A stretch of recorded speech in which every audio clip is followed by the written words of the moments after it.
Eh, itu tadi bagaimana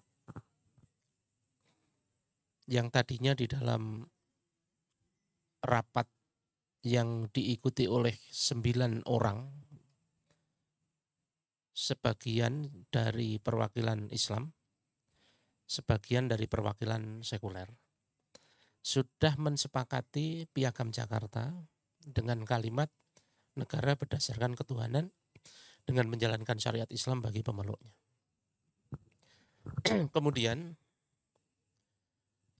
eh, seperti yang kita lihat, 7 kata itu dicoret dan diganti dengan ketuhanan yang Maha Esa. Mungkin yang perlu di teman-teman pahami di sini adalah mengapa sampai ada 2 kubu. Ada kubu yang eh, memperjuangkan negara berdasarkan syariat, ada kubu yang memperjuangkan negara tanpa agama. Sebenarnya perlu juga dibahas tentang narasi memecah belah. Kalau kita lihat untuk menekan Ki Bagus Hadikusumo agar mau menyetujui penggantian kata tadi, itu dengan narasi kalau kamu tetap seperti itu kamu memecah belah. Gitu. Nah, sebenarnya kalimat itu digunakan sampai hari ini. Bahwa kalau kita itu mau menggunakan Islam untuk mengatur negara, itu narasinya memecah belah, itu sampai hari ini. Nah, tentu banyak yang kita bahas di dalam problem seputar ini. Dan saya akan memulainya dari ini.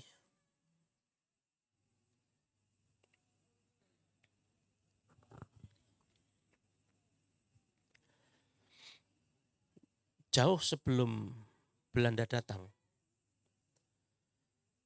Nusantara sudah lebih dahulu kedatangan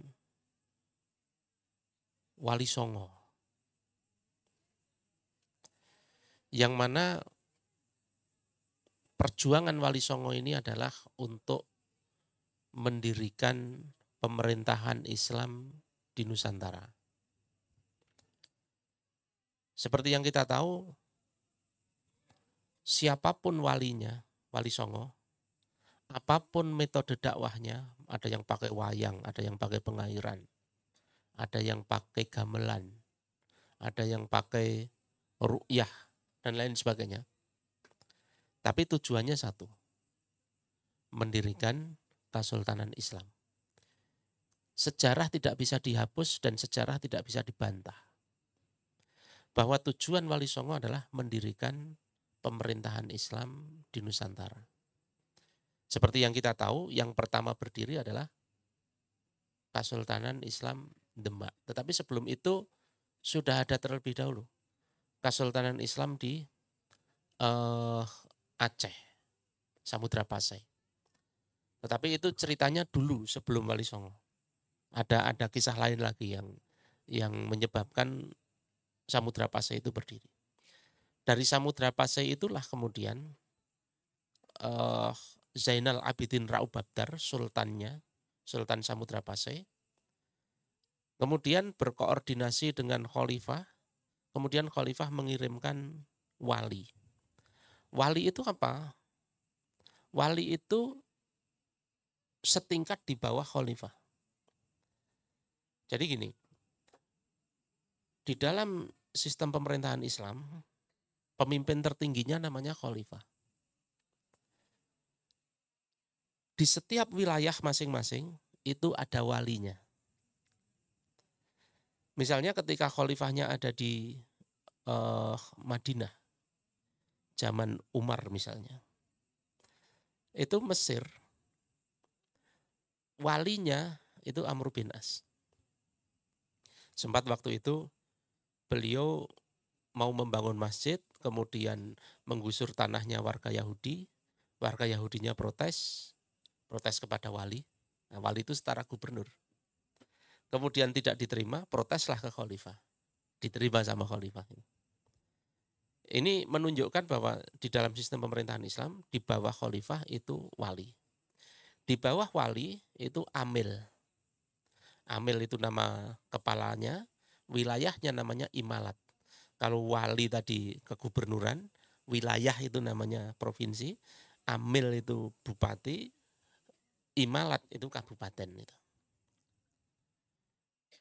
Maka ketika kemudian wali Songo dikirim ke sini, wali di sini maksudnya itu bukan waliullah gitu.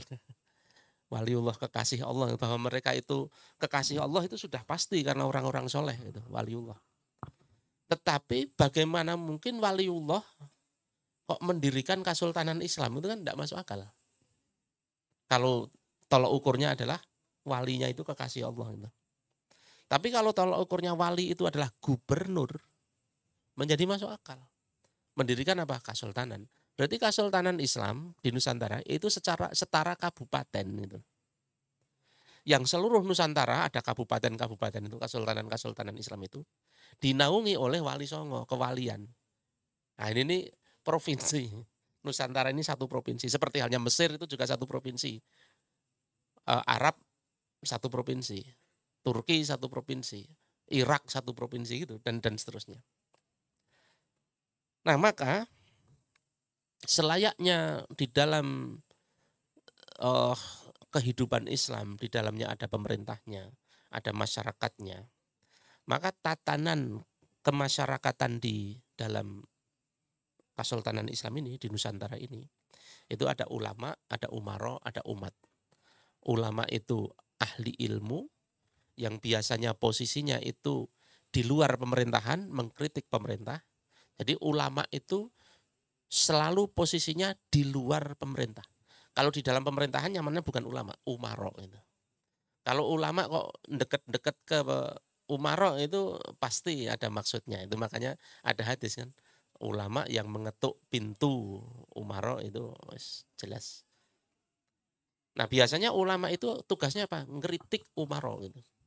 Umaro tugasnya apa? Umaro tugasnya mengayomi rakyat. Tapi namanya menungso, kadang-kadang kan yo sak lurus-lurusnya menungso kan kadang masih ono nyelewengnya gitu kan. Nah, dikritik sama ulama. Kritiknya enggak harus empat mata, terbuka aja gitu. Enggak ada ceritanya ngeritik kok empat mata. Kritik ya terbuka. Kenapa? Karena kebijakan ini kebijakan negara, kebijakan terbuka itu. Maka tidak ada kritik terus harus empat mata, itu enggak ada cerita. Kritik ya kritik saja gitu. Nah, itu sebelum Belanda datang.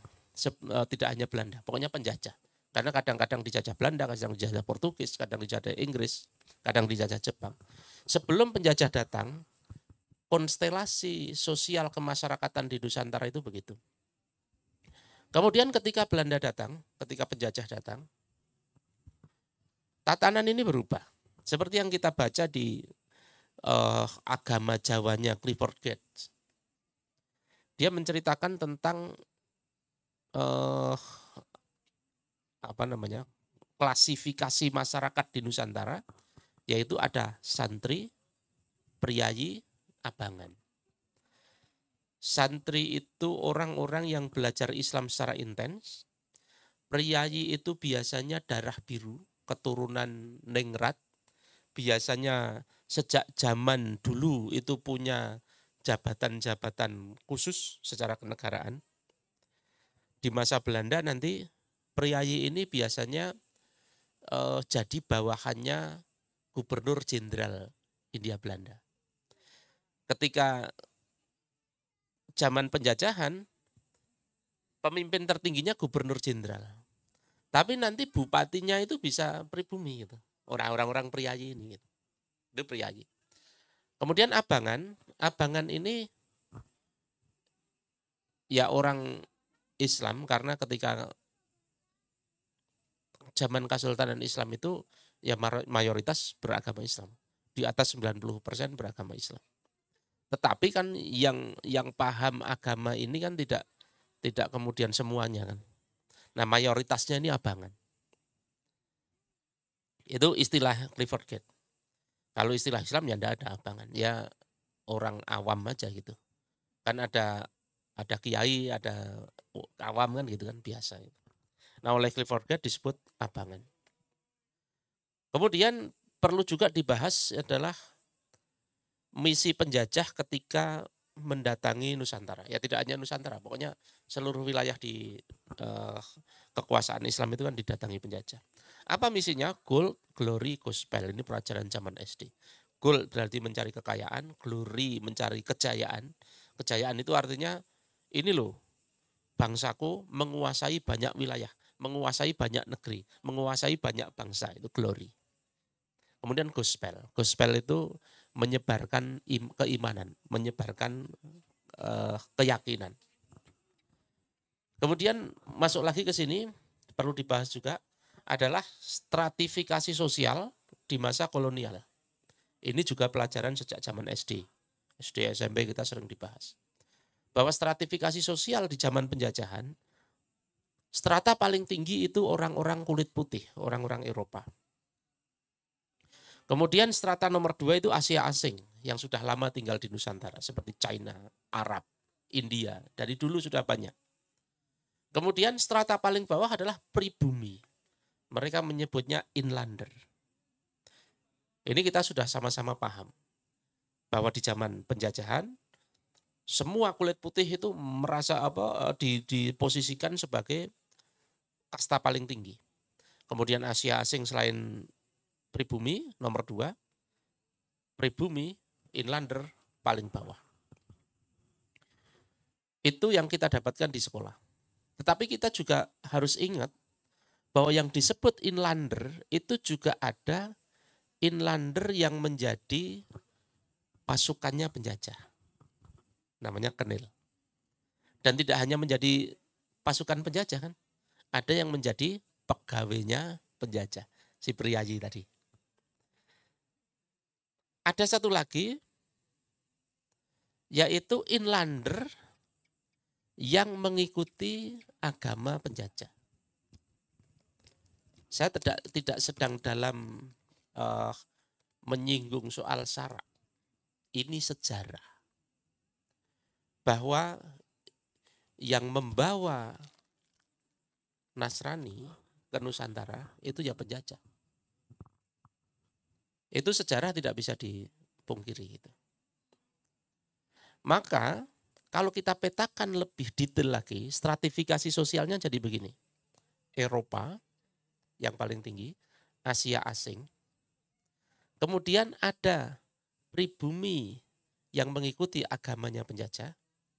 Ada pribumi yang bekerja di bawah penjajah, rata-rata mereka priayi, pegawai Belanda, dan pribumi yang menjadi tentaranya penjajah, kenil. Baru yang paling bawah adalah inlander.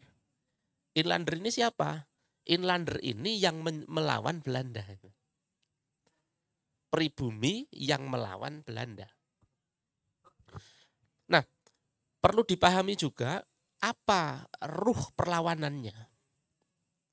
Karena sama-sama pribumi ada yang menjadi pegawainya penjajah. Sama-sama pribumi ada yang menjadi pasukannya penjajah. Sama-sama pribumi ada yang mengikuti agamanya penjajah. Nah, kenapa kemudian ada pribumi yang melawan penjajah? Maka kita tahu ruh dari perlawanan ini adalah jihad fisabilillah.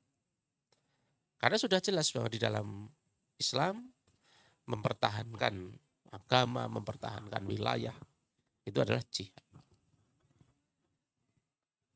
Nah, inilah stratifikasi sosialnya. Nah, stratifikasi sosial ini yang nanti melewati berbagai masa dinamika politik.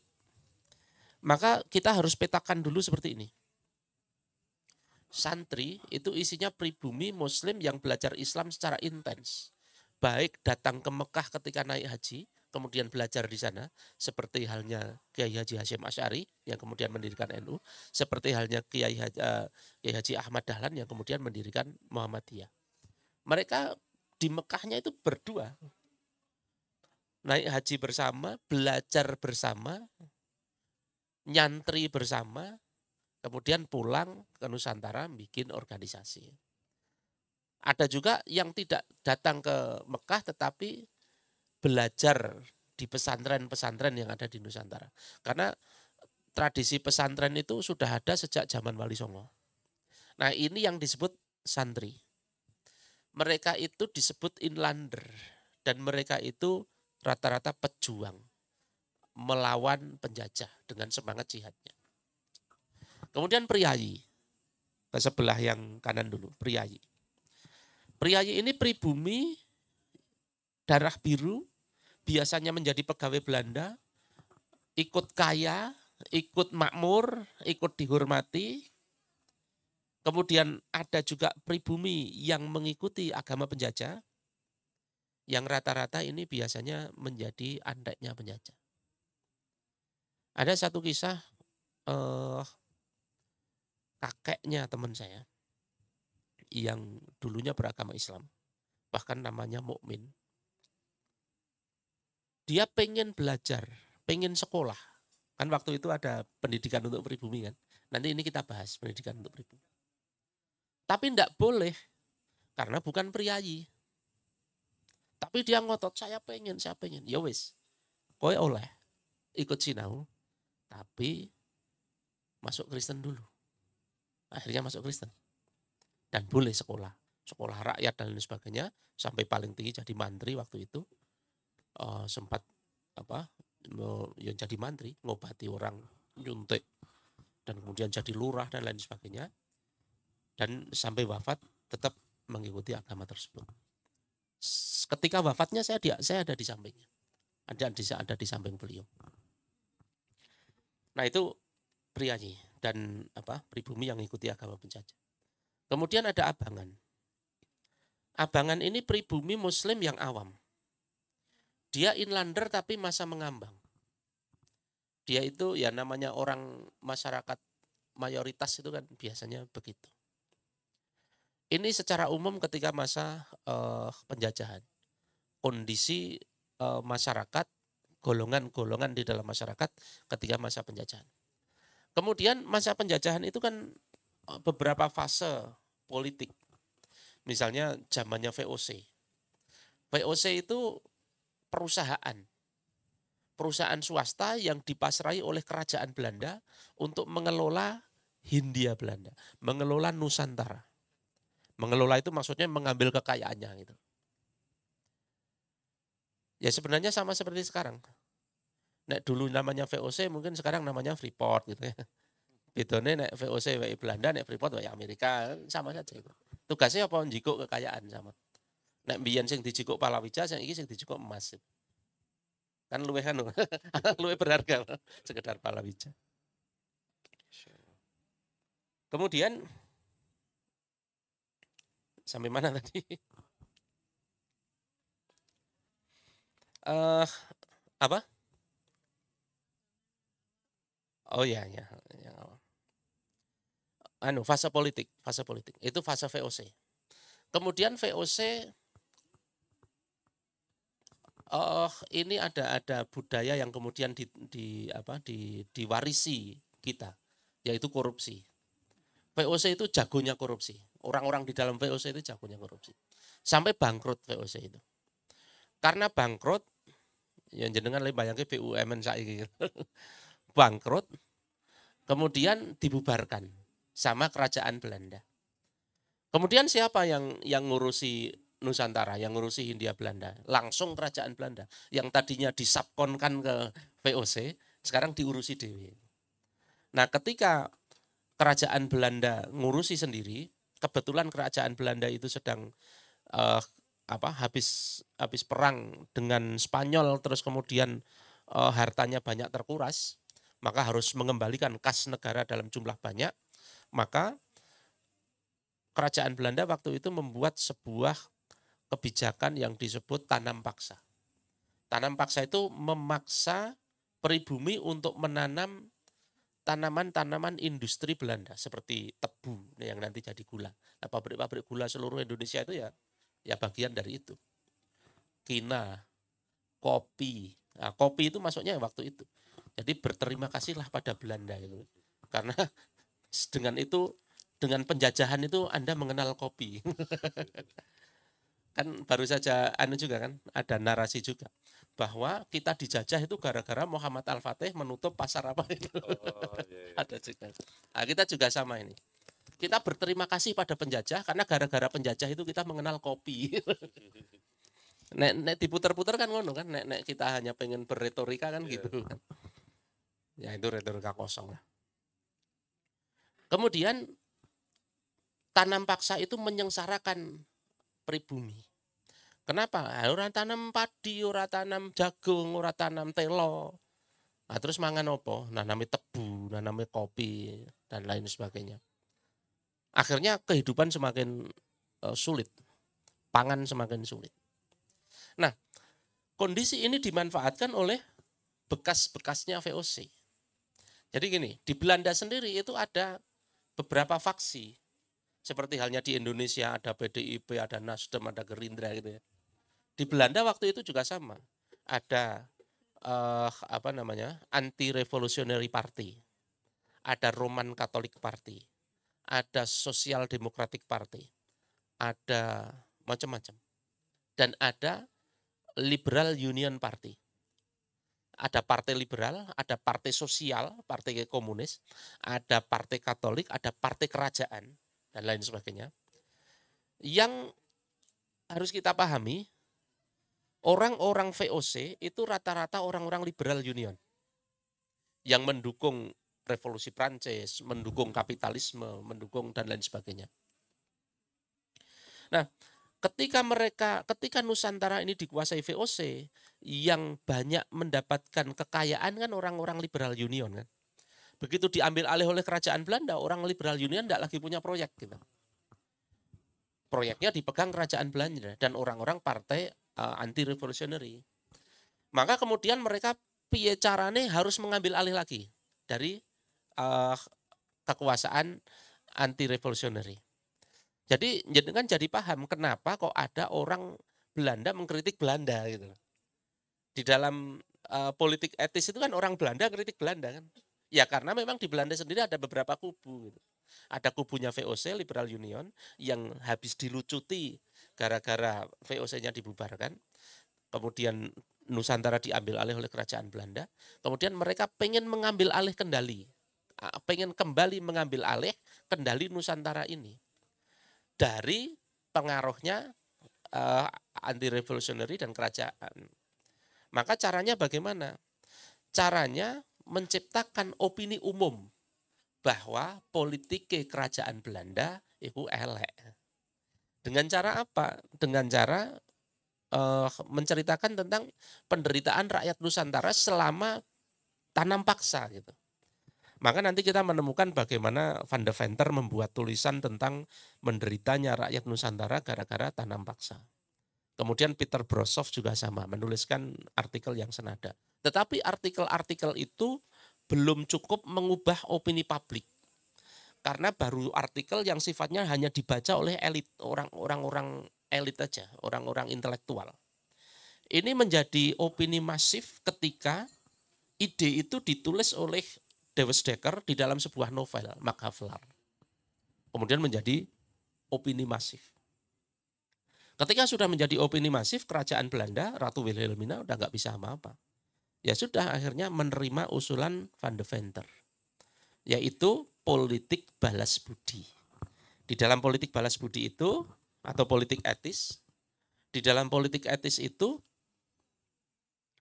Ratu Wilhelmina menyerahkan kebijakan politik ini kepada Jacques Heinrich Abendanon.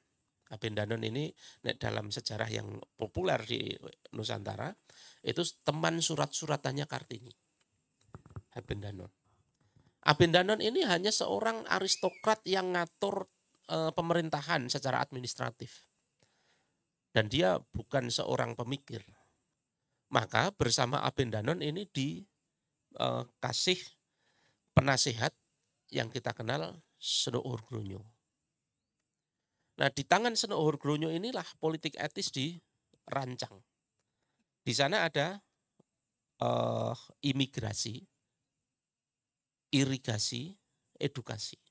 Imigrasi itu mengirim orang-orang Jawa yang padat penduduk ini keluar Jawa. Ada ke Sumatera, ada ke Kalimantan, dan lain sebagainya. Yang ujung-ujungnya apa? Ya memenuhi SDM dari perusahaan-perusahaan mereka yang di Sumatera, Kalimantan, dan lain sebagainya. Irigasi juga sama saja. Irigasi juga mengairi pertanian mereka juga gitu. Dan itu tidak penting sebenarnya. Mau irigasi, mau imigrasi itu tidak penting. Yang paling penting adalah edukasi. Edukasi. Kenapa? Karena edukasi itulah yang akan mengubah pemikiran. Apa yang diubah? Jadi Belanda itu, tidak hanya Belanda ya, Belanda, Inggris, siapapun itu, merasa sangat repot ketika harus menghadapi para pejuang Nusantara yang ruhnya adalah ruh jihad. Ruh jihad itu paling sulit dilawan. Kenapa? Mati yo mulya, menang yo mulya gitu. Nglawan wong kok ngene kan angel to. Sangel kandhani gitu. Mati yo ora apa-apa, aku yo seneng. Menang yo luwih seneng menang gitu. Maka susah. Ada Belandanya pada takut mati maksudnya. Belandanya takut mati otomatis kan. Mereka yang diinginkan kan kaya gitu, menang gitu. Sementara para mujahid ini ya pengen mati juga gitu. Mati masuk surga daripada urip ngene gitu. Itu kan jadi angel. Maka bagaimana cara untuk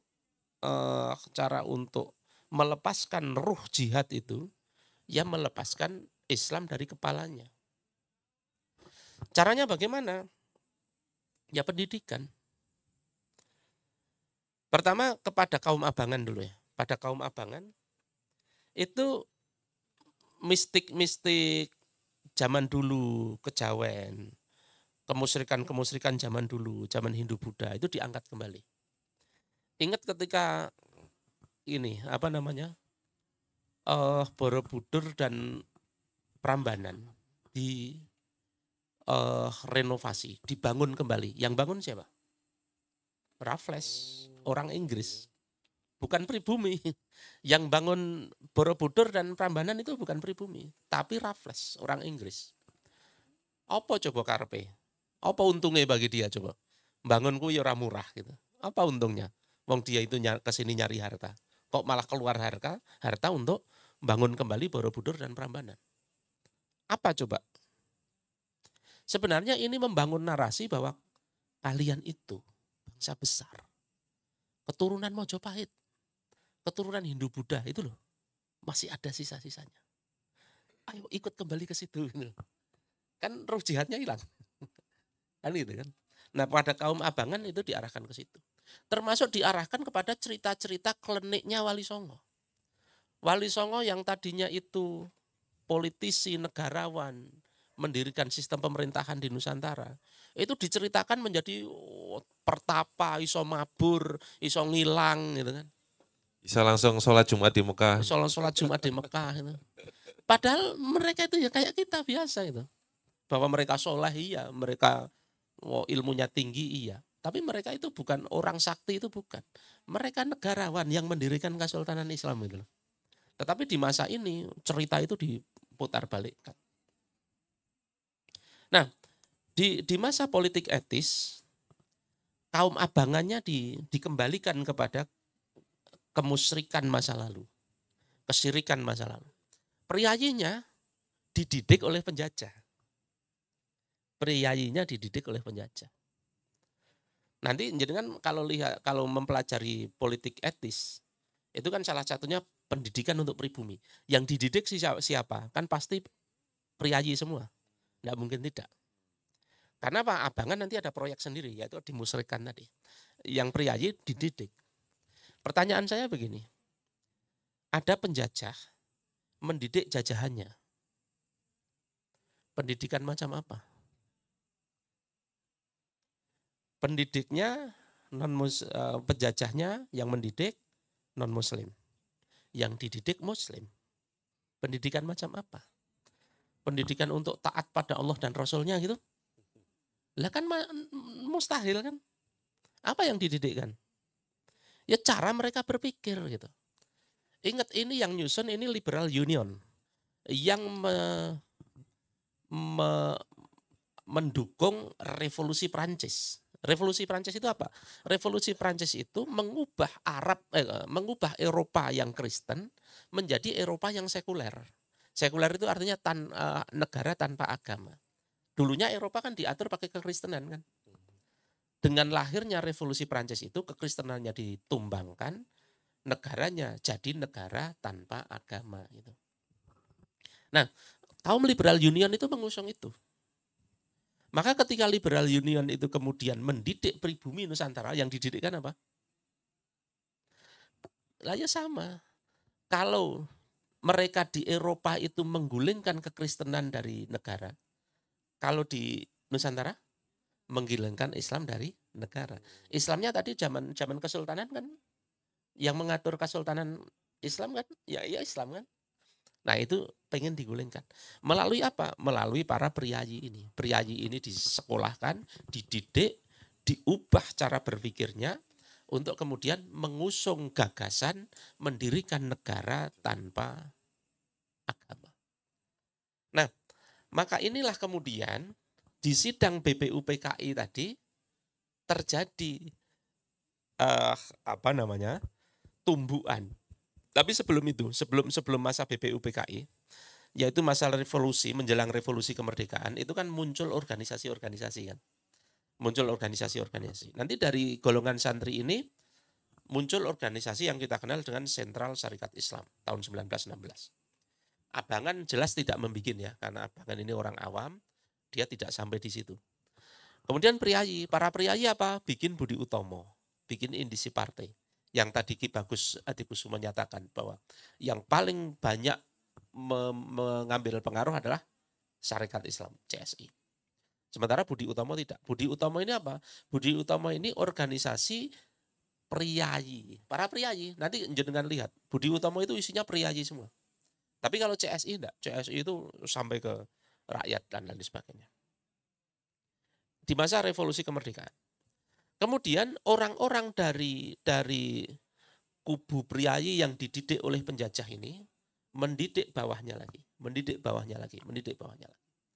Di antara Budi Utomo dan indisi partai dulu aja. Indisi partai itu ada tiga tokoh itu. Dr. Cipto, Dewes Dekker, dan siapa? Yang jadi Bapak Pendidikan apa? Ki Hajar Dewantoro. Tiga itu yang dua pribumi, yang satu orang Belanda. Orang Belanda ini tadi kan namanya sama dengan yang bikin novel kan. Siapa namanya? Dewes Dekker. Tapi ini orang yang berbeda.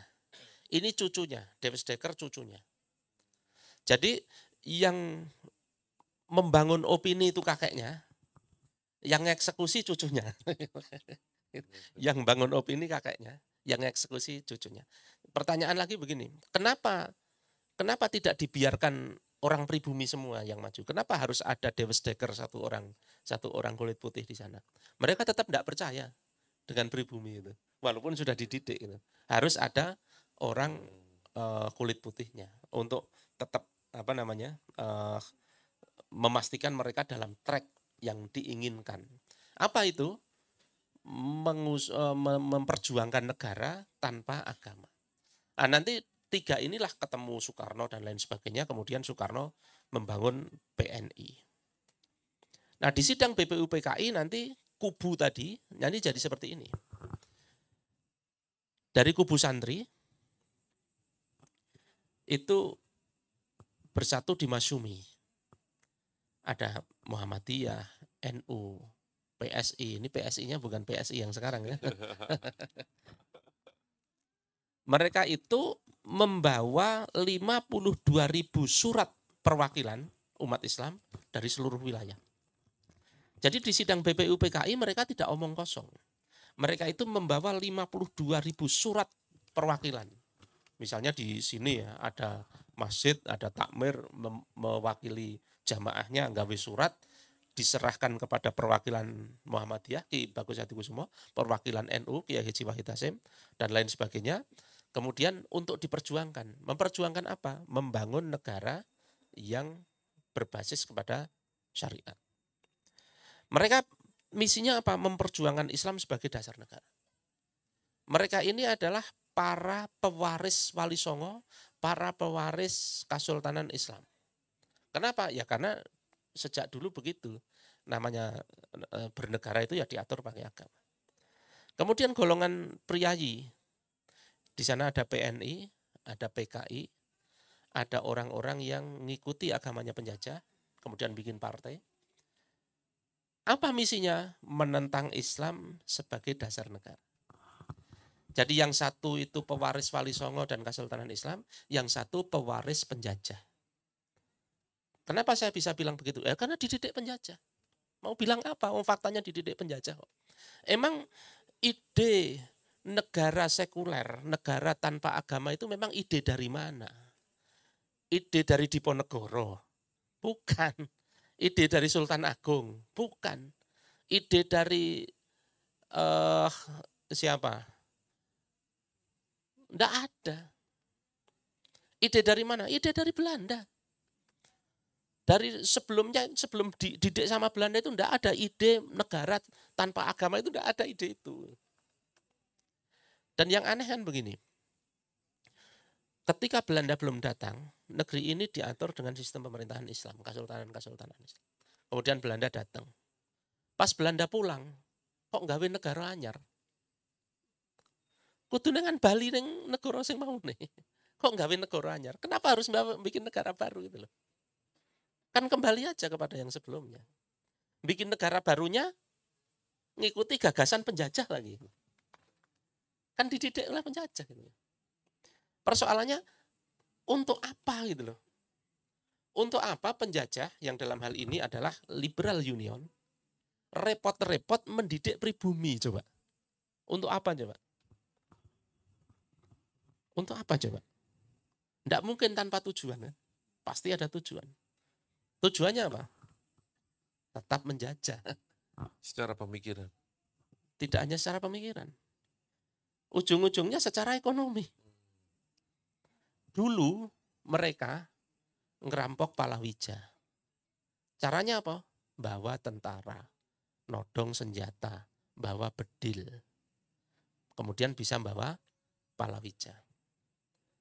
Dengan pendidikan di masa politik etis, mengubah cara berpikir bernegara tanpa syariat. Berdirilah negara sekuler yang hukumnya mudah dipengaruhi oleh mereka. Sehingga mereka bisa tetap mengambil kekayaan dengan lebih lancar bahkan. Kalau dulu itu mengambil Palawija itu harus membawa tentara sendiri. Sekarang ngambil emas, tidak perlu bawa tentara sendiri. Bahkan dilindungi sama tentaranya kita. Cerdas banget kan? Ngeri kan? Kenapa repot-repot harus mengubah pola pikir?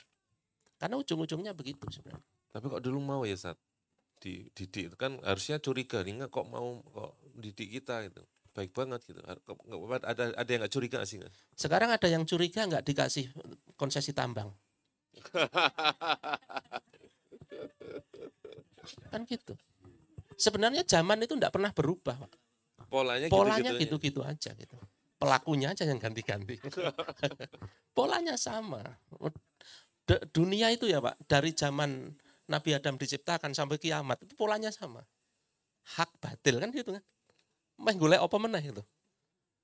Dan kebatilan itu tidak akan pernah mati sampai kiamat nanti. Iblis itu minta untuk tetap dihidupkan dan Allah kabulkan. Yo. Terus jenengan pikir hari ini sudah tidak ada kedoliman. Oh, piye ceritane wong iblis itu sampai kiamat itu urip kok gitu. Maka hak batil itu akan selalu ada. Hak batil zaman Belanda seperti itu. Hak batil zaman sekarang seperti ini, ya sama gitu. Nah, itulah yang kemudian menjadikan perseteruan di sidang BPUPKI itu menjadi sengit. Ada kubu-kubu pewaris penjajah yang dididik oleh penjajah. Soekarno, Hatta. Memperjuangkan apa? Negara yang tidak diatur pakai Islam. Untuk apa coba? Karena begini, mereka tahu Pak, kalau negara diatur pakai Islam, tidak mungkin mereka mendirikan Freeport di Papua. Karena syariat Islam itu yang ngatur itu. Di dalam syariat Islam itu tidak ada kok sumber daya alam diserahkan kepada mereka. Tidak ada ceritanya. Di dalam Islam itu syariatnya tidak begitu. Maka kalau pakai syariat Islam mereka tidak akan bisa ngambil. Maka diubah gitu. Apa negara tanpa syariat? Dan syariat itu nanti selalu dipojokkan, memecah belah, memecah belah. Sekarang saya tanya, syariat itu datangnya dari siapa? Dari Allah. Yang membuat bineka itu siapa? Yang membuat manusia bermacam-macam itu siapa? Allah. Terus hukum Allah itu tidak cocok sama bineka itu. Dipikir Allah itu goblok. Gitu. Dipikir Allah itu tidak iso ngatur orang yang bermacam-macam ini. Gitu. Kan gitu kan? Kalau mengatakan syariat itu memecah belah, syariat itu tidak bisa diterapkan di masyarakat yang plural. Mbok pikir sih gawe plural lagi sopo gitu. Allah yang membuat pluralitas. Allah tahu benar bagaimana mengatur pluralitas. Syariat itu sudah pas untuk pluralitas. Tetapi memang dicitrakan apa? Memecah belah.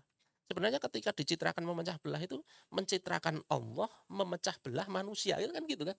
Itu kan sombong banget sama Allah kan, merasa lebih hebat daripada Allah kan, merasa bisa membuat aturan yang lebih baik daripada aturannya Allah untuk mengatasi pluralitas. Padahal sebenarnya bukan masalah pluralitasnya. Itu apa? Misi sana untuk tetap mencengkram kita. Sekarang kalau nggak percaya buktinya sampai sehari ini dicengkram kita kok. Sampai hari ini dicengkram. Kenapa? Karena kita mendirikan negara dengan gagasan mereka, sistemnya gagasan mereka. Bahkan kemarin-kemarin itu sampai KUHP-nya warisan mereka. Coba bayangkan. Ngomongnya merdeka. Merdeka di mananya? Sistem hukumnya warisan mereka. Nah, faktanya hari ini kita penjajahan itu terus berlangsung. Inti penjajahan itu apa? Kan ngerampok intinya itu. Nah, sekarang perampokannya lebih canggih lagi. Gitu. Oke, kita lanjutkan. Ini secara personal. Dari kubu santri ada Kiai Haji Ahmad Sanusi dari Al-Ijtihad Islamiyah, ada Ki Bagus Hadi Kusumo perwakilan dari Muhammadiyah, ada Kiai Haji Wahid Hasyim dari perwakilan NU. Mereka rata-rata pewaris Wali Songo yang memperjuangkan Islam sebagai dasar negara. Jadi di zaman itu, bahkan sampai zaman 1955, ketika sidang konstituante, baik NU maupun Muhammadiyah itu masih memperjuangkan syariat Islam sebagai dasar negara. Buka sejarah kalau tidak percaya. Pemilu konstituante 1955, kemudian berlanjut sidang konstituante 56 sampai 59, itu kubunya Muslim, di dalamnya ada NU, ada Muhammadiyah, memperjuangkan Islam sebagai dasar negara sampai waktu itu. Yang menentang ya kubu Priayi. Kubu Priayi itu ada PNI, ada PKI, ada Parkindo dan lain sebagainya. Sejak kapan NU dan Muhammadiyah tidak lagi memperjuangkan syariat sebagai dasar negara? Sejak Orde Baru. Sejak zaman Soeharto. Nanti ada satu sesi mungkin kita bahas tentang itu. Nah, kaum abangannya ini mengambang. Ya namanya kaum abangan itu umum, masyarakat umum. Tetapi nanti kaum abangan ini digerakkan di tahun 1965 oleh PKI. Maka PKI punya basis massa yang sangat besar. Karena kaum awam yang digerakkan, kaum abangan. Nanti di masa Orde Baru, PKI dilibas, kemudian abangannya ini dipaksa untuk beragama, akhirnya kebanyakan masuk Islam, yang tadinya ikut ateis, akhirnya masuk Islam. Sementara santrinya disekularisasi di masa Soeharto itu. Maka nanti di masa Soeharto ini, santri yang tadinya memperjuangkan syariat sebagai dasar negara, ini tidak lagi. Jadi kalau ceritanya itu, Belanda itu mensekularisasi kalangan priayi, Orde Baru mensekularisasi santri, abangan dikomuniskan oleh PKI, tetapi di masa Soeharto, abangan ini hijrah. Abangan ini hijrah. Nanti di masa reformasi, hijrahnya abangan semakin kuat, semakin kuat, semakin kuat. Nanti abangannya, bekas abangannya ini yang memperjuangkan syariat sebagai dasar negara. Salah satunya jenengan. Loh, jenengan emang santri. Bagus kan? Dinamika masyarakat di Nusantara ini kan unik sekali. Unik sekali. Nah, kembali lagi ke kisah kita tadi. Kemudian di dalam Piagam Jakarta itulah perjuangan kaum santri tercapai walaupun tidak tercapai sepenuhnya. Tercapai dalam apa? Negara berdasarkan ketuhanan dengan menjalankan syariat Islam bagi pemeluk-pemeluknya. Ditandatangani oleh 9 orang. Nah, ini sebenarnya sudah bentuk ngalahnya umat Islam. Karena harusnya begini, negara berdasarkan syariat Islam, titik. Bukan bagi pemeluk-pemeluknya, negara berdasarkan syariat Islam, titik. Tapi karena perlawanan dari kaum sekuler itu kencang, ya wis bagi pemeluk-pemeluknya wis. Harusnya negara berdasarkan syariat Islam. Loh, kok harus begitu? Kenapa? Begini, penjelasannya begini. Yang disebut negara berdasarkan syariat Islam itu dimensi publiknya saja, bukan dimensi personal. Ibadah itu dimensi personal. Yang dimaksud negara berdasarkan syariat Islam itu tidak memaksa non-muslim untuk sholat. Tidak memaksa non-muslimah untuk pakai jilbab, tidak. Tidak. Karena yang dimaksud negara itu ya, negara itu mengatur aturan publik. Tapi aturan personal itu diserahkan masing-masing. Maka sejak zaman Nabi, sejak zaman Khulafaur Rasyidin, sejak zaman kapanpun, itu non-muslim yang tinggal di negeri muslim itu ya damai-damai saja. Ibadah menurut agama mereka terserah. Karena memang lakum dinukum waliyatin. Sudah jelas itu gitu. Tetapi yang diatur pakai Islam apa? Ya dimensi publiknya, ekonominya pakai Islam. Maksudnya, nek ekonomi itu ora entuk riba, sing ora entuk riba itu kabeh ora gerbong Islam itu. Misalnya pencuri itu dihukum potong tangan, ya baik muslim ataupun non muslim, nek mencuri ya potong tangan itu. Nek misalnya negara berdasarkan syariat Islam, negara berdasarkan ketuhanan dengan kewajiban menjalankan syariat Islam bagi pemeluknya. Nanti sing muslim nyolong dipotong tangan, non muslim nyolong ora dipotong tangan kan gitu kan. Kan ra masuk akal sebenarnya. Tetapi itu sudah bentuk ngalah ya wis lah nek kowe ngono. Negara berdasarkan syariat Islam dengan kewajiban negara berdasarkan ketuhanan dengan kewajiban menjalankan syariat Islam bagi pemeluknya. Itu pun isih diprotes meneh nanti gitu. Padahal apa? Bagi pemeluknya lho apa gitu. Kenapa kamu keberatan kan gitu kan. Nah, kemudian harusnya Piagam Jakarta inilah yang dibacakan ketika proklamasi. Bayangkan proklamasi itu adalah mendeklarasikan negara. Mendeklarasikan negara itu harus jelas dong. Aku mendeklarasikan negara. Aku mendirikan negara. Negaranya seperti ini, berdasarkan ini, hukumnya begini kan gitu kan. Tetapi kemudian seperti kita tahu ketika proklamasi yang ada ini, proklamasi. Kami bangsa Indonesia dengan ini menyatakan kemerdekaan Indonesia. Apa kuwi? Hal-hal yang mengenai pemindahan kekuasaan dan lain-lain diselenggarakan dengan seksama dalam tempo yang sesingkat-singkatnya. Jakarta bla bla bla. Bayangkan Bung, sidang BPUPKI itu sejak Mei. Bahkan sejak Mei, Juni, Juli, Agustus. Berbulan-bulan itu sidang. Dan berujung pada Piagam Jakarta. Kenapa ketika proklamasi yang dibaca ini? Ini nulisnya kapan? Tanggal 16 Agustus di Rengas Dengklok. Ketika tanggal 16 itu Hatta sama Soekarno diculik oleh para pemuda. Pemuda siapa? Yang dididik Belanda tadi. Kemudian di bawah Rengas Dengklok nulis proklamasi. Lah kok bisa yang dibaca malah tulisan mereka padahal yang rapat berbulan-bulan itu BPUPKI kan gitu. Kenapa? Kenapa tidak membaca Piagam Jakarta? Karena di dalam Piagam Jakarta ada kalimat negara berdasarkan ketuhanan dengan kewajiban menjalankan syariat Islam bagi pemeluknya. Sekarang bayangkan, andai Soekarno membacakan proklamasi, membacakan Piagam Jakarta. Negara berdasarkan ketuhanan dengan kewajiban menjalankan syariat Islam bagi pemeluknya. Bayangkan hari ini jenengan berhukum pakai apa? Pakai syariat. Undang-undang pakai apa? Bisa nggak kita pakai KUHP? Nggak bisa. Wong pembukaannya saja udah berdasarkan syariat Islam kan gitu kan. Maka pembukaan ini menjadi sangat penting, Pak. Mereka tahu benar pembukaan ini menjadi sangat penting. Karena begitu pembukaannya mengatakan berdasarkan syariat Islam, itu bawahnya syariat Islam semua, enggak mungkin enggak kan gitu. Dan Hatta tahu benar. Maka ini harus dipotong. Maka tanggal 16 mereka dibilang diculik, kemudian tanggal 17 dibacakan proklamasi yang ini, tanggal 17 sore konon Hatta didatangi oleh Laksamana dari Jepang, Opsir Kaigun, sore katakanlah katanya malam itu kan, membawa pesan. Pesannya apa?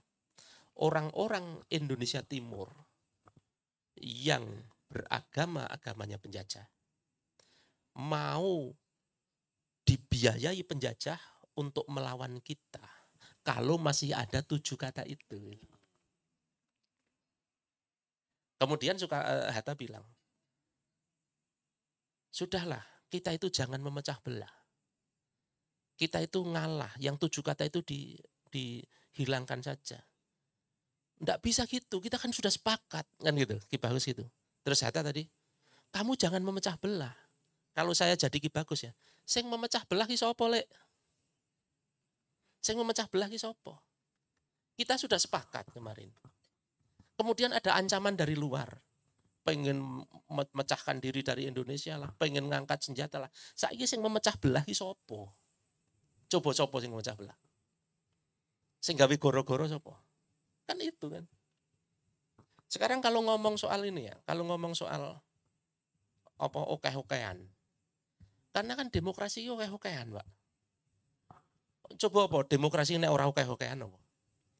Sing luweh okeh, sing milih dadi presiden kan ngono kan? 50% plus 1 itu jadi presiden loh. Baru 50% plus 1. Ini 90% harus dianulir oleh yang 10%. Coba.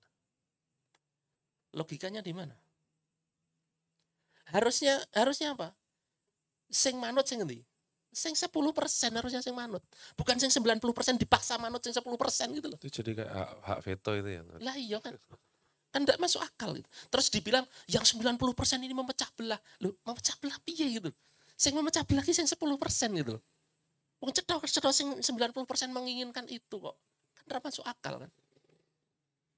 Tetapi dengan retorika itulah kemudian Hatta berhasil menekan Ki Bagus. Kamu memecah belah. Kamu memecah belah gitu. Ditambah lagi, sudahlah, kita itu kan pengennya itu merdeka. Kalau nanti mereka dibiayai Belanda, dipersenjatai Belanda, kita nanti perang lagi. Lah nek memang mereka maunya perang ya ben perang gitu. Wong kita sudah menyepakati begini kok kan gitu. Harusnya kalau kamu memang mau dibiayai Belanda kan justru pengkhianatnya itu kamu gitu. Mau dibiayai Belanda kok. Kan pengkhianatnya kamu malahan kan gitu kan. Nah, tetapi karena satu retorika lagi yang kemudian berhasil menekan itu apa? Sudahlah, Muslim itu kan banyak. Ini undang-undang baru sementara. Nanti 6 bulan lagi kita bikin undang-undang yang tetap. Nanti silahkan perwakilan Islam datang memilih dalam demokrasi ya. Karena ada pemilu. 6 bulan lagi pemilu, umat Islam memilih wakilnya nanti duduk di legislatif, nanti mengusulkan undang-undang yang sesuai dengan Islam. Tapi sampai 6 bulan tidak ada. Bahkan sampai 10 tahun baru ada itu sidang konstituante. Sidang konstituante itu pun setelah kemudian deadlock lagi seperti halnya BPU PKI, dibubarkan kan sama Soekarno kan. Dewan Konstituannya kan dibubarkan. Padahal Dewan Konstituante itu hasil pilihan rakyat. Dibubarkan oleh Soekarno. Jadi 2 kali ini penjegalannya. Yang pertama dijegal dengan pencoretan 7 kata. Yang kedua dijegal dengan pembubaran sidang konstituante. Yang ketiga dijegal dengan pokoknya dengan berpikir sendiri. Nah, inilah kemudian yang terjadi. Kembali ke slide kita. Tanggal 17 sore Hatta didatangi oleh opsir dari Jepang, membawa pesan dari Indonesia Timur, mengatakan bahwa orang-orang Indonesia Timur akan mengangkat senjata kalau masih ada 7 kata itu. Kemudian disampaikan ke Ki Bagus Hadikusumo. Ki Bagus Hadikusumo tetap nggak bisa, sudah begini kok. Kalau Kasman tadi mengatakan Ki Bagus itu orang yang pribadinya teguh, ya teguh. Karena tahu benar. Ini bukan masalah ego. Ini masalah menjalankan perintah Allah gitu loh. Menjalankan warisan Rasul, menjalankan warisan Wali Songo kan gitu kan. Maka mau nggak teguh gimana gitu. Akhirnya dia teguh. Tapi dengan tadi retorika bahwa nanti 6 bulan lagi kita akan bikin, tapi nggak pernah bikin itu. Nah, logikanya gini sebenarnya. Bagaimana mungkin kita bikin undang-undang susulan ketika kepalanya sudah dipenggal? Kepalanya syariat tadi kan sudah dipenggal. Otomatis bawahnya tidak harus syariatnya. Tetapi begitu kepalanya itu negara berdasarkan ketuhanan dengan kewajiban menjalankan syariat Islam bagi pemeluk-pemeluknya, itu tidak usah pakai rapat pun, undang-undang di bawahnya langsung kebentuk, kan gitu, otomatis itu. Nah, pinternya Hatta itu gitu. Ini kepalanya harus dipenggal dulu. Kepalanya apa? Landasan negara berdasarkan syariat ini harus dihilangkan dulu. Diganti menjadi apa? Ketuhanan yang Maha Esa. Tapi kalau di film tadi, kan gitu kan. Orang mesti ono musiknya, wis ora ono omongnya kan tadi gitu. Nah, begitu ketuhanan yang Maha Esa ya yang mana, Tuhan yang mana kan gitu kan. Tidak harus syariat dong gitu. Kan nek syariat itu kan syariat Islam gitu. Nah, ini kan ketuhanan yang Maha Esa. Maka tidak harus syariat Islam. Nah, itulah yang kemudian terjadi. Nah, kemudian yang menjadi kita pahami kenapa terjadi perseteruan di antara para pendiri bangsa. Jadi sebenarnya bukan kesepakatan. Kalau ada yang mengatakan kesepakatan pendiri bangsa itu ya rajujur aslinya. Aslinya rajujur. Aslinya perseteruan. Bahkan apa ya namanya? Saling tipu daya. Saling tipu daya. Yang akhirnya walaupun Ki Bagus itu menandatangani, tetapi itu hasil dia dibujuk dengan ini, itu, dan sebagainya. Dan Ki Bagus paham benar konsekuensinya. Kemudian seperti di ujung video tadi, Ki Bagus, jadi di Jogja itu sedang terjadi Muktamar Muhammadiyah. Harusnya sudah tutup itu Muktamar Muhammadiyah. Tapi Ki Bagus, ojo ditutup sih. Aku tak mulai sih. Nah, kemudian Ki Bagus pulang, di Muktamar Muhammadiyah itu cerita bahwa aku memperjuangkan begini, hasilnya begini, perjuangan kita belum berakhir. Nah, mengatakan begitu. Habis itu beliau sakit, kemudian meninggal di tahun 1954. Baru 55 ada sidang konstituante. Nah, itu teman-teman, kalau dinamika yang terjadi di balik apa yang kita lihat, bangunan negara yang kita lihat hari ini. Jadi banyak sekali narasi-narasi simplistik yang hari ini disampaikan kepada publik. Nah, narasi simplistik itu apa? Ini sudah kesepakatan pendiri bangsa, tapi tidak diceritakan dinamikanya bagaimana. Kubu-kubunya itu berafiliasi kemana dan lain sebagainya. Nah, semoga ini bisa setidaknya ya memberi gambaran bagi kita tentang realitas yang terjadi waktu itu. Kenapa kita harus memahami? Karena realitas yang terjadi hari itu juga berkaitan dengan realitas kita hari ini. Kenapa realitas kita hari ini seperti itu? Itu hasil dari realitas waktu itu. Saya beberapa kali nonton film ini, itu menitikkan air mata ketika Ki Bagus akhirnya menyerah. Ya wis, kowe karepe piye gitu. Kenapa? Karena menyerahnya beliau itu kita rasakan sampai hari ini. Mereka waktu itu menekan Ki Bagus dengan segala macam. Kemudian sidang konstituante dibubarkan, sampai ke sini itu tekanan dan fitnah mereka itu semakin kencang, bahwa syariat Islam memecah belah, kita itu merusak dan lain sebagainya. Padahal sesungguhnya kalau kita lihat sejarah, yang complicated dan penuh intrik itu ya mereka. Kalau kita ya berjuang apa adanya, karena kita ya tidak boleh seberhadapan dengan kejahatan pun kan kita harus adil. Tetap namanya muslimin itu walaupun berhadapan dengan penjahat sekalipun tetap harus adil. Maka kalau mereka itu bisa berbuat licik, kalau kita tidak bisa. Ya gitu. Saya pikir itu dulu. Monggo kalau mau disambut dengan diskusi atau yang lain silakan. Masya Allah ya, Ustaz. Ternyata memang narasi memecah belah bahwa syariat ditegakkan itu memecah belah itu ternyata justru itu sudah berlangsung malah justru awal-awal dulu ya, awal-awal berdirinya negara kita itu. Yang mana sampai sekarang pun tetap digaungkan. Dan sekarang malah jadinya berbalik. Lah apa kamu nggak menghargai gagasan para pendiri bangsa kita, kok mau tahu-tahu mau negain syariat kayak gitu ya. Wah, padahal pendiri bangsanya awalnya dulu udah ngomongnya tentang syariat gitu Ustaz ya. Sekarang malah akhirnya dibalik. Ini kan NKRI harga mati gitu ya istilahnya gitu. Jadi ya wah Masya Allah. Jadi memang ya itu soal pemikiran ya, dan apa klaim-klaim pelabelan kayak priayi itu sampai sekarang pun masih dirasakan. Wah itu priayi itu kesannya kayak orang yang stratanya tinggi gitu ya Ustaz ya. Sampai sekarang padahal ya sampai apa ya istilahnya kalau kita ngomongin orang yang saya pernah tahu ya, kenapa kok orang-orang tua zaman dulu bahkan sampai sekarang tuh pengen anaknya tuh biar jadi PNS saja, itu apakah saya dengar-dengar itu juga apa gagasan bahwa biar bisa dikendalikan oleh Belanda gitu ya Sat ya, sehingga PNS tuh apa namanya yang idaman lah ya gitu. Sedangkan kalau pengusaha itu susah diatur gitu ya Sat ya. Oh, Sentra Syarikat Islam itu pengusaha ya. Oh. Berawal dari SDI, Syarikat Dagang Islam. Syarikat Dagang Islam. Itu pengusaha-pengusaha muslim yang kemudian tadinya itu bikin Syarikat Dagang Islam, kelompok-kelompok pedagang yang akhirnya jadi CSI, Jenderal Syarikat Islam. Maka kalau ada pengusaha terus kemudian berkumpul terus kemudian berpikirnya politis ya wajar sekali. Karena merdeka kan mereka. Iya. Tidak di bawah tekanan siapapun. Oh ya oke Mas. Podo wae kan. Ambiyen kan saiki.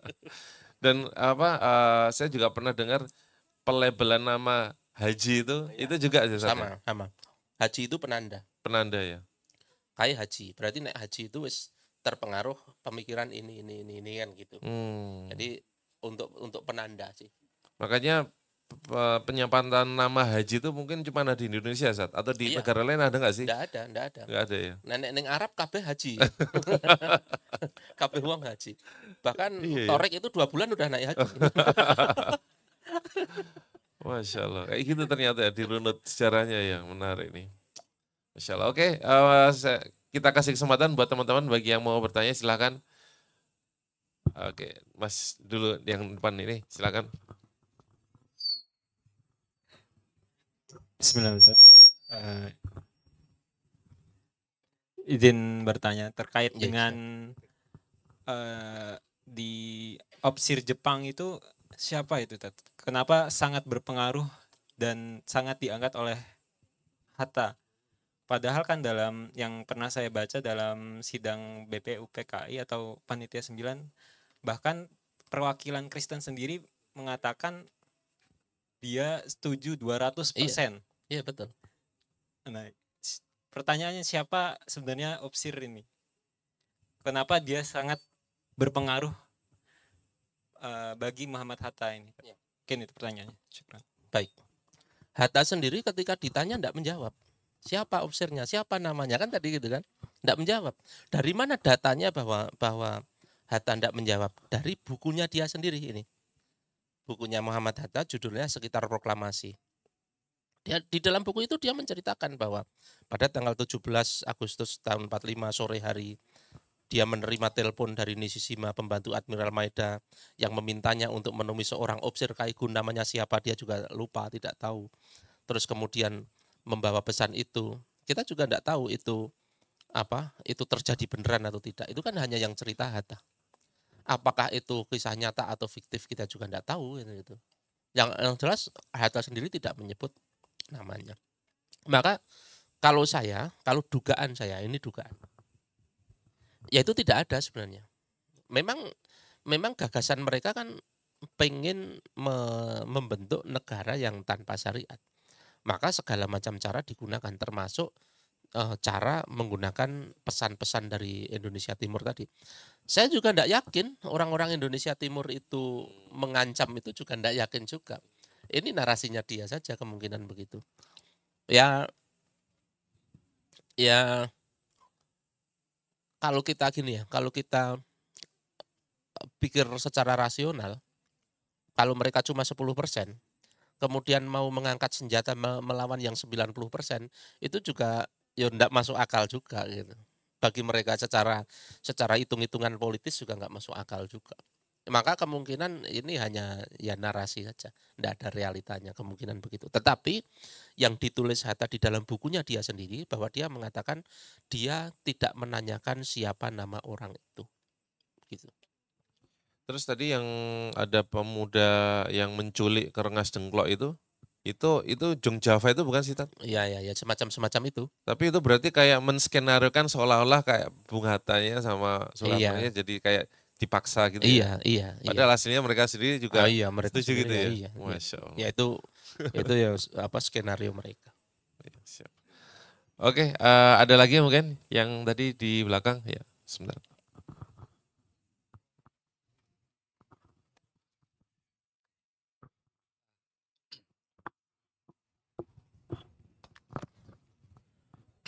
Terima kasih sebelumnya izin bertanya, Ustaz. Siap. Mengenai RIS Republik Indonesia Serikat. Itu kan tahun 49. Kalau yang di sini itu ngomongnya 23 Agustus. Iya. Dan kalau dari pernyataan Ustaz sendiri kan ngomong bahwasanya Soekarno ya dan sebagainya, nasionalis sendiri kan mengkat adanya Piagam Jakarta itu sendiri. Nah, lalu kenapa terbentuk adanya RIS itu sendiri? Itu yang pertama. Ya, oke. Yang kedua, bagaimana spirit tadi kan sempat diomongkan bahwasanya di Orde Baru itu seperti kayak Muhammadiyah sendiri udah hilang kemurnian memperjuangkan syariatnya. Lalu bagaimana mengenai seperti kayak organisasi FPI, NU yang ya maaf notabene-nya sekarang jelek gitu loh. Apakah itu terjadi setelah muktamar di tiap-tiap organisasi atau karena Pak Harto sendiri yang mengkat terkhusus HMI, IMM terbentuknya organisasi itu? Dan terima kasih. Siap. Tadi apa yang pertama, Mas? RIS Republik Indonesia. Ya, oke. Jadi begini. Itu nanti menarik di dalam pembahasan tentang setelah proklamasi kan. Setelah proklamasi kan ada agresi militer 1, terus kemudian perjanjian apa itu? Linggarjati atau apa ya. Kemudian agresi militer 2, perjanjian lagi, agresi militer 3, konferensi meja buntar dan lain sebagainya. Nah, RIS itu bagian dari negosiasi antara Belanda dengan Indonesia di dalam perjanjian itu gitu. Karena kan Belanda itu menginginkan kekuasaan kembali. Sementara negeri ini juga sudah memproklamasikan. Nah, itu nanti menarik juga dibahas, tetapi di satu sesi sendiri ya. Kalau soal RIS-nya sendiri ya karena Belanda menginginkan kekuasaan dan secara militeristik juga tidak terlalu memungkinkan, kemudian secara diplomatik menghasilkan RIS itu gitu. Nah, nanti kita bahas di sesi yang berbeda. Kemudian soal bagaimana organisasi ini berbelok. Nah, itu juga satu fase, satu sesi sendiri itu nanti kita bahas di sesi Orde Baru, itu menarik sekali. Bagaimana organisasi itu bisa berubah haluan, termasuk HMI, nanti ada HMI, MPO dan lain sebagainya, itu di masa yang sama. Bagaimana PII akhirnya dibubarkan, PII kemudian jadi underground, HMI terpecah 2, NU akhirnya menerima, Muhammadiyah akhirnya menerima, itu di masa Soeharto. Nah, bagaimana bisa seperti itu kisahnya juga menarik juga, panjang. Nah, intinya sama, intinya adalah mengubah ide, mengubah pikiran. Kalau di zaman Belanda itu bikin sekolah untuk rakyat, bikin pendidikan untuk pribumi. Nanti di zaman Soeharto juga sama. Soeharto kan bikin ini kan, SD Impres ya, SD Impres, MTS dan Madrasah Aliyah Negeri MAN itu kan dibangunnya di masa itu. Misalnya begini, dari Soeharto itu bikin kurikulum. Semua harus ngikuti kurikulum. Semua sekolah negeri wajib ada pendidikan agama 2 jam seminggu. Wah, itu kesannya kan mendukung Islam kan. Padahal bukan mendukung, membatasi. Lah pelajaran agamanya cuma 2 jam seminggu. Nah, nanti di MTS dan di MAN nanti ini di beda lagi. Kemudian yang lebih penting lagi, di masa Soeharto waktu itu terbentuknya Perguruan Tinggi Islam Negeri, IAIN waktu itu, dan sekarang jadi UIN. Itu yang mendirikan Mukti Ali. Mukti Ali itu lulusan McGill University Amerika. Ya sudah tahu sendiri gitu kan. Orang McGill University dengan segala macam ide-ide yang dia dapat dari Amerika bikin perguruan tinggi Islam yang ada di Indonesia. Nanti desainnya begini. Lulus pesantren itu cuma belajar Safinatun Najah saja gitu kan. Cuma fikih sholat, fikih toharoh gitu, sampai puasa haji cuma situ kan. Nanti MTS itu pelajaran agamanya sudah dikurangi. MAN sudah dikurangi, nanti masuk IAIN Uculuddin. Terus kemudian Uculuddin ucul dari din. Terus kemudian habis itu dikasih beasiswa, nggak tahu ke Amerika, nggak tahu ke Jerman. Nanti di Jerman menggunakan filsafat dari Jerman dan lain sebagainya, pulang bikin disertasi menghalalkan hubungan laki-laki perempuan ya gitu-gitu lah. Polanya begitu. Ya Paskibra nggak boleh pakai hijab. ya polanya begitu. Dari mana? Dari pendidikan lagi-lagi. Zaman Belanda dari pendidikan, zaman Soeharto juga dari pendidikan. Karena apa? Mengubah mindset itu, mengubah perilaku itu bermula dari mengubah pikiran. Mengubah pikiran dari mana? Dari pendidikan. Makanya selalu begitu. Kalau kemudian kita akan mengembalikan lagi, dari mana? Pendidikan lagi. Gitu. Walaupun pendidikannya nggak mungkin kita di sekolah. Kenapa? Karena sekolah sudah dibentuk kurikulumnya, sudah dijagani gitu kan. Nah, yang memungkinkan apa? Ya pendidikan macam gini. Pendidikan non formal yang kemudian kita tidak diatur kurikulumnya dan lain sebagainya. Itu yang memungkinkan. Maka ini sebenarnya pertarungan pemikiran, Ghazwul Fikr, perang pemikiran. Yang nantinya ujungnya itu adalah memenangkan ide yang mereka usung. Dan jangan dianggap sepele perang pemikiran. Perang pemikiran sama perang militer bahaya mana? Bahaya perang pemikiran. Misalnya gini, seorang muslim perang militer ditembak pakai pelurunya musuh, mati. Dia syahid, Pak. Masuk surga. Sekarang perang pemikiran, muslim ditembak pakai peluru pluralisme. Peluru moderasi, peluru apa? Ndak mati, ditembak otaknya, pakai ide kan? Oh, yang bener ini, wah Islam itu harus kontekstual dan lain sebagainya, bla bla bla bla bla. Kemudian berubah pikirannya, jasadnya masih hidup Pak, tapi pikirannya wis berubah. Mending mati dalam keadaan Islam loh, daripada urip tapi pikirannya wis berubah kan? Yang siji engko matinya itu dalam kondisi masih dalam keadaan Islam, yang ini walaupun hidup itu wis pikirannya wis ra Islam. Maka perang pemikiran itu lebih mengerikan, Pak. Kalau perang militer aja yang ditembak dengan pelurunya musuh itu selamat. Selamat artinya matinya itu selamat itu. Tetapi ditembak dengan ide yang batil, dia bisa tersesat itu kan akhirat. Kan mengerikan. Nah itu Mas, nanti kapan-kapan kita bahas ya di sini ya. Bagaimana fase, menarik lagi sebenarnya fase PKI. Fase PKI menarik. Bagaimana dinamika muslimin tadi, santri, abangan, Amerika dan China dan Rusia, Uni Soviet, itu nanti dinamikanya menarik. Jadi urutannya ya, urutan kalau di dalam kurikulum saya, ini. Kemudian habis itu revolusi kemerdekaan yang tadi, agresi militer Belanda tadi, yang kemudian berujung pada sidang konstituante. Terus kemudian 65 zaman PKI, sejak 48 sih, sejak zaman pemberontakan PKI 48 kemudian 65, dinamika politiknya juga menarik, kemudian Orde Baru. Tidak kalah menariknya reformasi, Orde Reformasi. Tidak kalah menariknya hari ini.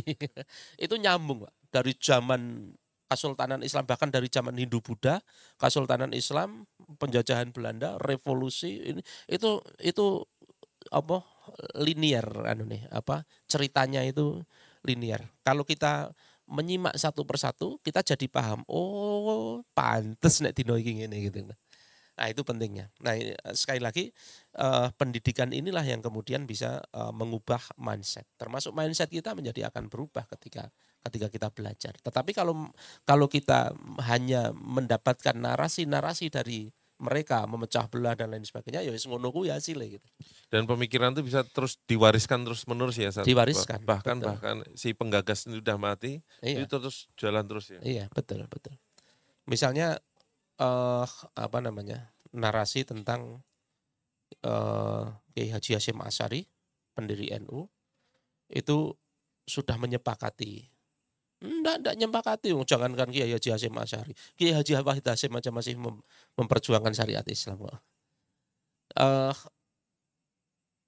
NU menerima itu 1984 di zaman Soeharto, bukan sejak zaman itu. Jadi kadang-kadang itu kita digiring dengan narasi-narasi simplistik gitu, yang kemudian membentuk kesadaran itu sangat penting sebenarnya. Kesadaran yang kemudian menjadi landasan sebuah bangunan besar negeri ini. Dan bangunan besar negeri ini konsekuensinya itu tidak main-main. Konsekuensinya itu soal penguasaan tambang, soal penguasaan perdagangan, soal termasuk sampai hal-hal sepele seperti soal jilbab di Paskibra dan lain sebagainya, itu kan sampai begitu. Artinya gagasan seperti ini berpengaruh langsung di kehidupan sehari-hari kita bahkan gitu. Maka sangat penting untuk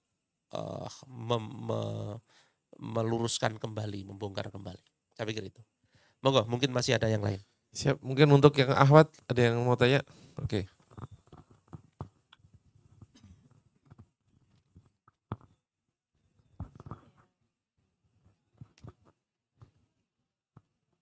Assalamualaikum warahmatullahi wabarakatuh. Waalaikumsalam. Ini Ustadz, tentang Muhammad Hatta ini, Muhammad Hatta. Jadi kan kalau dari paparan Ustadz dan alurnya, itu sebetulnya kubu nasionalis yang menginginkan negara berdiri dengan tidak adanya syariat Islam. Kemudian Muhammad Hatta sendiri secara pribadi itu kan adalah dibentuk secara pemikirannya oleh pendidikan Belanda sebenarnya. Nah,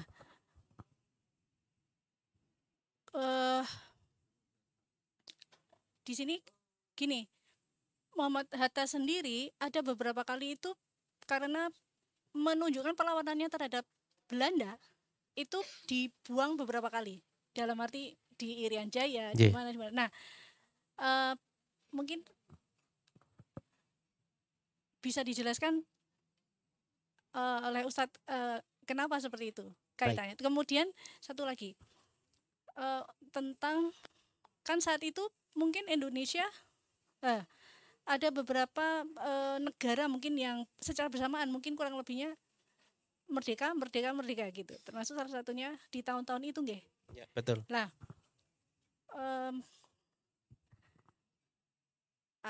tentang hutang dari pemenang perang ya. Yeah. Belanda, pemenang perang. Itu kemudian kesepakatannya adalah ditanggung oleh negara yang dijajah. Yeah.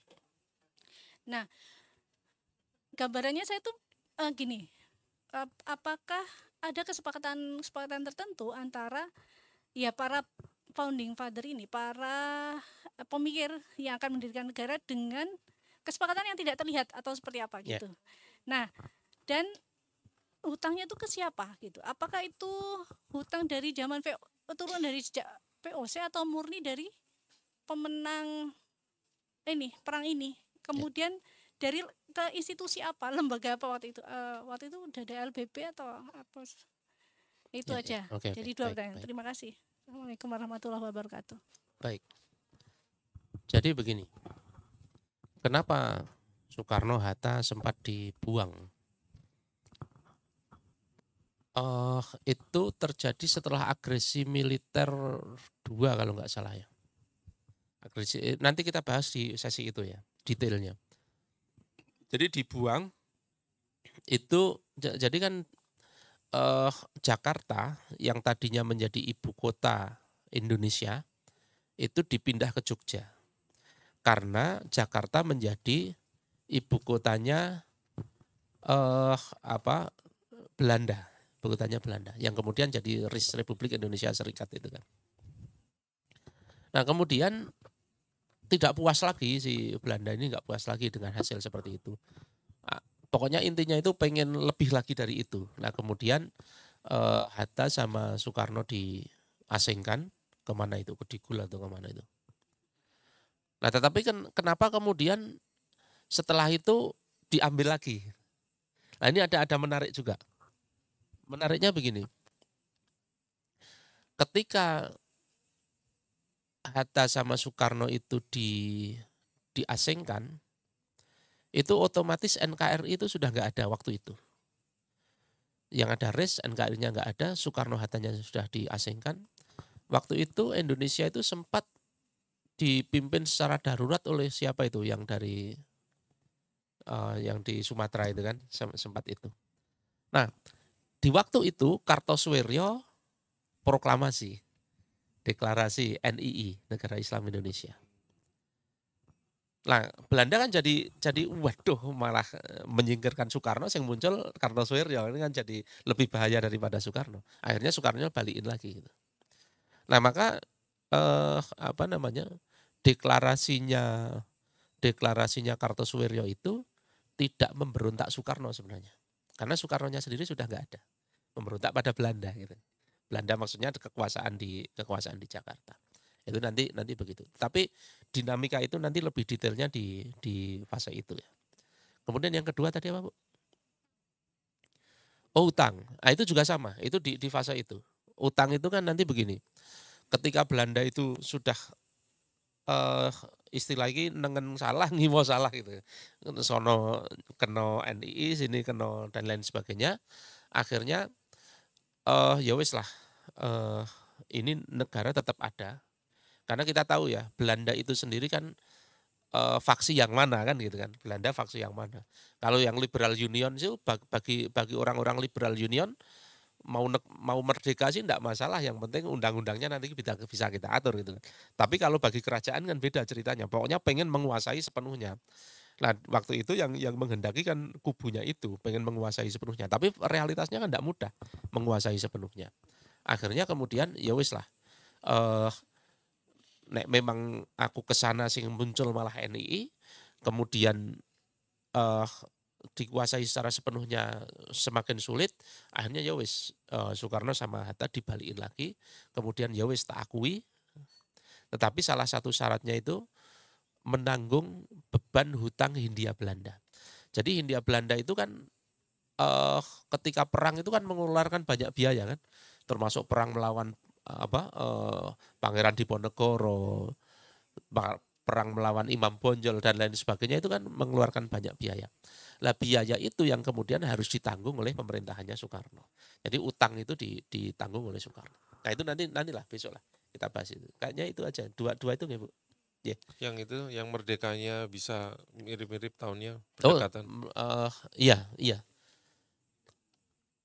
Di fase di zaman itu, jadi memang ceritanya itu panjang. Ini harus cerita besar. Jadi di barat itu ada negara Kristen, di timur itu ada negara Islam, gede banget. Kemudian melemah, baik yang di barat maupun yang di timur melemah. Yang di barat Eropa itu mulai menjadi nation state, yang kemudian nation state-nya ini menjajah ke daerah-daerah timur. Tetapi kemudian dengan berakhirnya Perang Dunia Kedua, itu dipandang bahwa penjajahan militeristik itu tidak efektif. Penjajahan militeristik itu tidak efektif. Mereka memiliki gagasan untuk tetap bisa dalam tanda petik menjajah, dalam artian mengambil kekayaan, tetapi tidak harus dengan pola-pola penjajahan model lama. Maka mereka merancang pola itu, kemudian memberikan kemerdekaan, tetapi kemerdekaan itu hanya pada pemimpinnya saja. Artinya pemimpinnya bangsamu rapopo wis, pemimpinnya asli orang pribumi rapopo wis, sing penting undang-undangnya melu aku. Gitu. Makanya kan KUHP-nya masih ikut sana, sistem pemerintahannya masih ikut sana dan lain sebagainya. Untuk apa? Untuk tetap dalam tanda petik menjajah, tetapi dengan effort yang lebih kecil. Karena kalau dengan pola lama, penjajahan pola lama itu effortnya gede sekali. Dengan penjajahan model baru ini effortnya jauh lebih ringan. Sudah saya katakan tadi, tidak perlu mendatangkan tentara dari sana. Cukup tentaranya sini aja yang kemudian diatur pakai undang-undang. Nah, undang-undang itulah yang kemudian dimainkan. Seperti kita tahu nanti semua penguasaan itu kan berdasarkan undang-undang. Bagaimana Freeport bisa berkuasa di Gunung Grasberg Papua itu kan juga karena undang-undang itu. Semuanya karena undang-undang. Maka yang diperjuangkan apa? Undang-undang. Undang-undang yang tidak berdasarkan Islam. Kalau berdasarkan Islam pasti tidak sesuai dengan gagasan sana. Gitu. Maka jangan pakai Islam karena nggak sesuai dengan gagasan sana. Gagasan sana apa? Tetap pengen menguasai sini. Menguasainya apa? Ya sumber dayanya, ya pasarnya, ya dan lain sebagainya. Saya pikir ngoten ya Bu. Nah, lebih lengkapnya besok lah. Kita lanjutkan di materi besok. Oke, mungkin cukup atau satu pertanyaan lagi, Tat? Cukup nggih? Cukup ya? 10 ini. Oke, udah lebih, jam 10. Lebih 4. Kasihan Siap. juga yang ahwat nanti terlalu malam. Oke, alhamdulillah, masya Allah, pembahasan malam ini menarik banget, mind blowing ya. Jadi kalau selama ini kita udah dicekoi oleh pelajaran sejarah atau mungkin zaman-zaman angkatan-angkatan lawas tuh mungkin masih ingat namanya PSBB. Itu dengan fakta-fakta sejarah yang mungkin nggak dimunculkan semua ya. Atau mungkin skenario-nya sendiri udah diatur sedemikian rupa sehingga ya bahkan tadi kayak ada Kartosuwiryo segala macam itu dianggap sebagai pemberontak yang justru akhirnya mencitrakan buruk ya terhadap Islam sendiri kayak gitu. Nah ini malam ini kita bisa belajar bahwa ternyata banyak fakta-fakta yang mengejutkan dan itu membuat kita makin menggugah ya. Keresahan hati kita ini gimana sih ini nasib bangsa kita, katanya udah merdeka sampai sekarang 79 tahun tapi kok masih kayak gini-gini aja, justru makin utangnya makin banyak, makin tinggi dan lain sebagainya. Terus apa ini yang harus kita lakukan ya? Paling enggak kita bisa mengikuti kajian-kajian seperti ini teman-teman. Supaya paling tidak kita mau belajar dan menggugah keresahan hati kita sehingga kita juga bisa makin lebih kritis lagi dalam melihat sebuah peristiwa yang terjadi di sekarang-sekarang ini terutama tentang kebijakan dan polemik-polemik yang udah terjadi selama ini dan kita bisa lebih bijak ya dalam bisa menentukan arah itu. Bagaimana kita bersikap dalam merespon apa yang terjadi di isu-isu yang terjadi sekarang ini dan bagaimana usaha-usaha kita untuk terus bisa paling tidak memperjuangkan apa yang udah Allah syariatkan ya seperti itu. Sehingga ya paling tidak itu bisa menjadi pertanggungjawaban kita di akhirat kelak. Di saat nanti ditanyakan kamu berada di sisi mana dan kita insya Allah bisa menjawab dengan jelas kayak gitu. Oke, gitu. Terima kasih semuanya teman-teman atas kehadirannya malam ini. Insya Allah kita jumpa lagi di 2 minggu ke depan di tempat yang sama. Karena alhamdulillah ternyata cocok tempatnya dan lebih guyup gitu, lebih akrab ya. Dan lebih terjangkau juga mungkin dari segi jarak. Jadi 2 minggu lagi kita ketemu lagi di sini dengan topik bahasan yang nggak kalah menariknya. Terima kasih semuanya. Selamat malam, selamat beristirahat. Wassalamualaikum warahmatullahi wabarakatuh. Waalaikumsalam.